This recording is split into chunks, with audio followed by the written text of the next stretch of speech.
Your Excellency, the Governor of Wasingis County, the Principal Secretary, Minister of Education, State Department for Basic, the Chairman, Kenya National Examination Council, the CEO and the CEO, Teacher Service Commission, my Chairman, Senate, Chairman, National Assembly, Madam Speaker, and all the members of Parliament present here, not forgetting the host, Mr. Kirui, the Principal, thank you very much, the County Commissioner, and all the senior officials from the Ministry of Education. Good morning. Members of the fourth estate, thank you very much, good morning.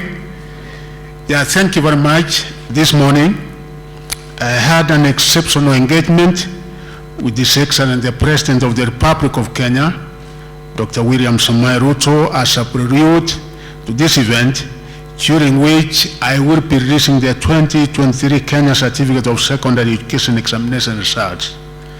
Our lengthy conversation also attended by my senior education sector leaders who are together with me here, focused on the broad, deliberate, and robust reforms that our country is so ably rolling out in the face of a challenging economic environment. One of the discussions was on teacher employment, and my chairman is here. His Excellency made it clear that in the next financial year, we will again be employing another 20,000 more teachers. During our engagement, His Excellency President Ruto made it abundantly clear to us about the government's unwavering commitment and undivided attention to the provision of quality education to all Kenyan children, right from the ECD level to university. The President instructed us to ensure that there would be no Kenyan child who would be left behind in the enrollment to school, retention, transition and progression until completion of the basic education level in line with our Constitution.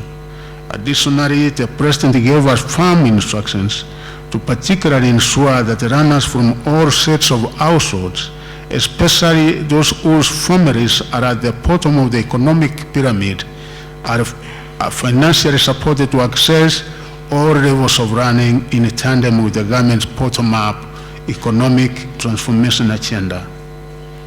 The release of 31.34 billion to primary, junior, and secondary schools.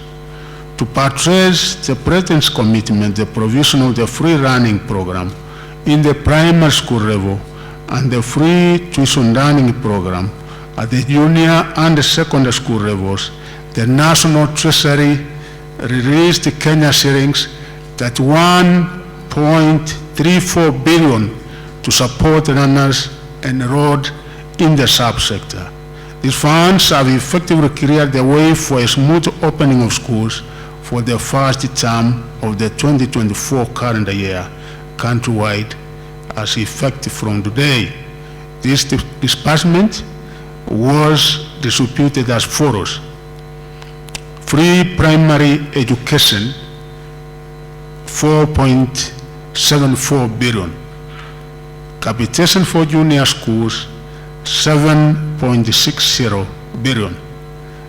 And I'm also happy that His Excellency and the government gave out examination and invigilation fees, 2.80 billion, and like before, where those who worked in invigilators and the rest used to wait for almost a year, today we're actually completing each and every payment. There will be nothing pending. Secondary schools, government has given out 16.20 billion, making the total 31.34 billion. I did have an engagement that was last week on a Tuesday between my peers, the CS National Treasury and the PS National Treasury, and the money was released to us on Wednesday.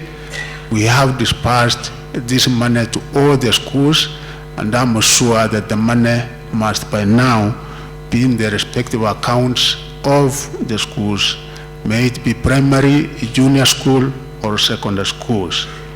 This year, our first cohort of the CPC will be transitioning to grade 8 and the junior school. Although we are also excited at this milestone, we are also aware that the cohort will be transitioning to grade 9 in 2025 and will be expected to pose a massive strain on our existing infrastructure. To preempt this crisis, the government is set to spend 12.8 billion to facilitate the construction of classrooms in the junior schools in conjunction with members of parliament. Through these funds, we expect to have 15,015 classrooms ready for use in junior schools for grade 9 next year. In line with the Presidential Working Party on Education Reform report, the Ministry of Education has rationalized the number of learning areas and the curriculum designs in terms of scope and integration of subjects within learning areas as a way of eliminating content overload and overlaps in the basic education. The Ministry has already issued instructions to schools to ensure that the implementation of these changes starts with effect from today in all schools hosting CPC runners. I wish to assure the country that the Ministry, working with the Kenya Institute of Curriculum Development, has started a process of reviewing textbooks aligned with the rationalized designs. In the meantime, I urge teachers to continue using the existing already approved textbooks since they have relevant content, tasks, and assessments for runners as guided by the curriculum designs.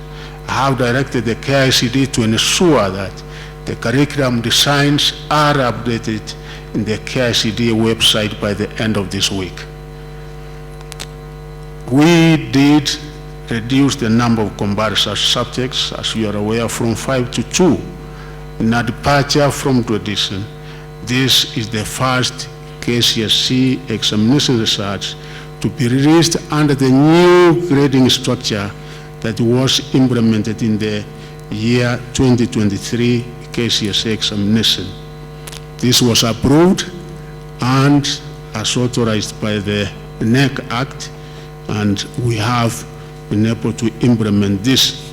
Under this system, the overall grade at KCSE examination has considered mathematics the best performed language subject, among them English language, Kiswahili, Kenya Sign Language, and the best performed 5 subjects. As you will find out when I release the results, the new reform measure will allow a larger number of students to pursue courses of their choice at their universities, diploma and achievement training at certificate and action levels.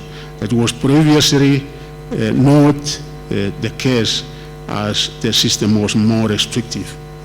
It is clear from the new grading system that the Ministry is now focusing on ensuring that our candidates are mandatory literacy, English or Kiswahili, and the numerous skills mathematics to enable them pursue their careers in TVET institutions, universities, and colleges.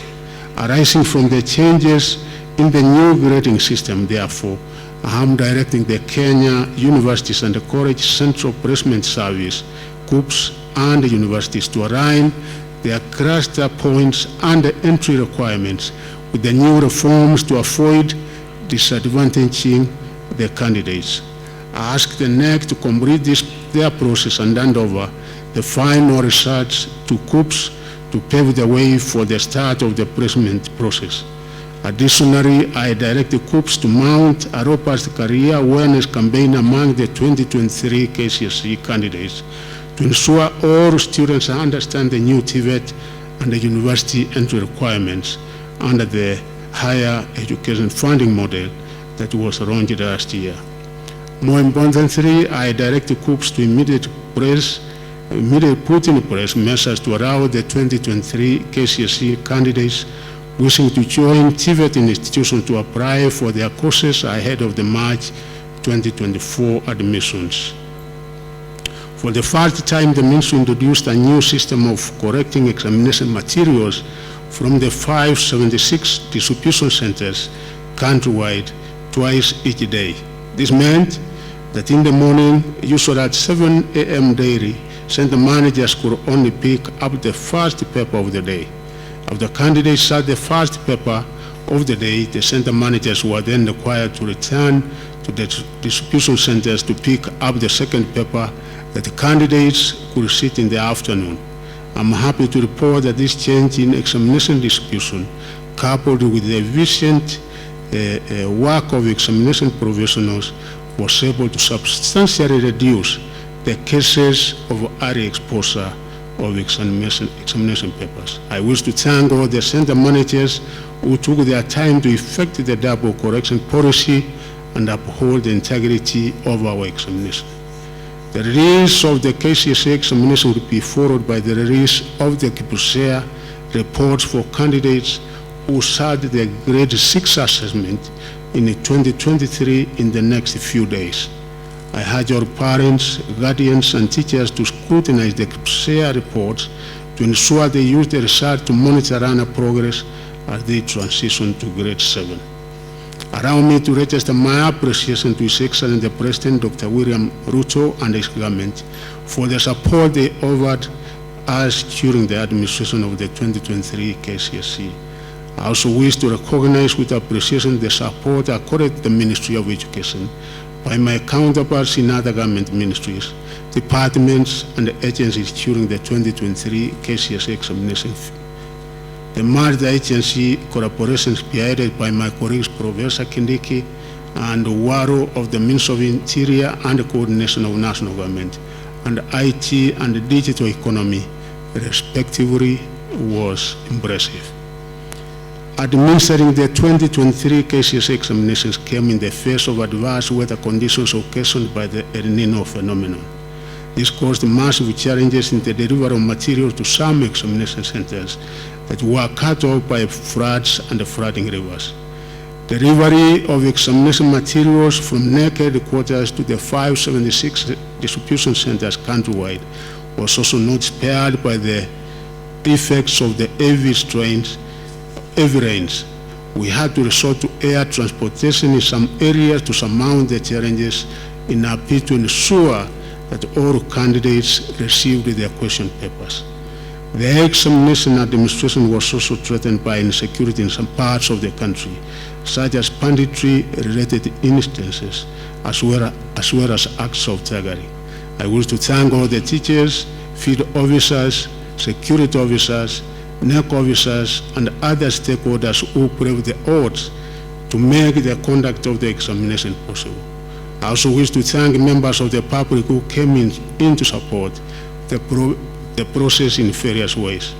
Allow me to also commend the 2023 KCSE examiners who reported the 40 marking centers immediately they were called upon after the conclusion of the administration of the examination. As I promised during the release of the 2023 KCPE examination results, all the examiners have now received their payments, and immediately after this, through M-Pesa, we are making sure that by the end of the day, this must be done. Overall, I wish to thank the Almighty God for the successful completion of the 2023 KCSE examination administration cycle. I also thank you for assembling here this morning for this exercise of releasing the 2023 KCSE results for the 899,453 candidates who concluded the examination on November 24th, 2023, and are now eager to join various higher learning institutions to pursue careers of their choice. When I released the 2023 KCPE examination in November 23rd, 2023, November, I promised that the Kenya National Examination Council would administer a supplementary examination for 9,000 candidates who failed to sit the examination. Upon further audit and scrutiny of the number of candidates who actually failed to sit the examinations, the Council has only been able to trace 2,000 eligible runners. Since the number so far located is more to warrant a national examination, it has been decided that the 2,000 candidates join Form 1 starting January 8th, January 15th, that is next week, and be allowed to sit qualifying examination later. They will, however, be advised to ensure they sit the individual qualifying examinations by the time they join Form 3 to enable them to be registered to sit the KCSE examination at Form 4. I direct the Council to release further guidelines regarding the entry examination. During the 2023 KCSE examination, a total of 899,453 candidates sat the examination compared to 881,416 candidates in 2022. This represents an increase of 18,037 candidates, which is 2.05%. However, I should note that the number of candidates that sat the KCSE examination last year, was raised by 3,685 compared with the number that actually registered to sit the examination. I am concerned with the number that failed to sit the examination, as it could point to a situation where some schools could be inflating the figures of registered candidates to meet the minimum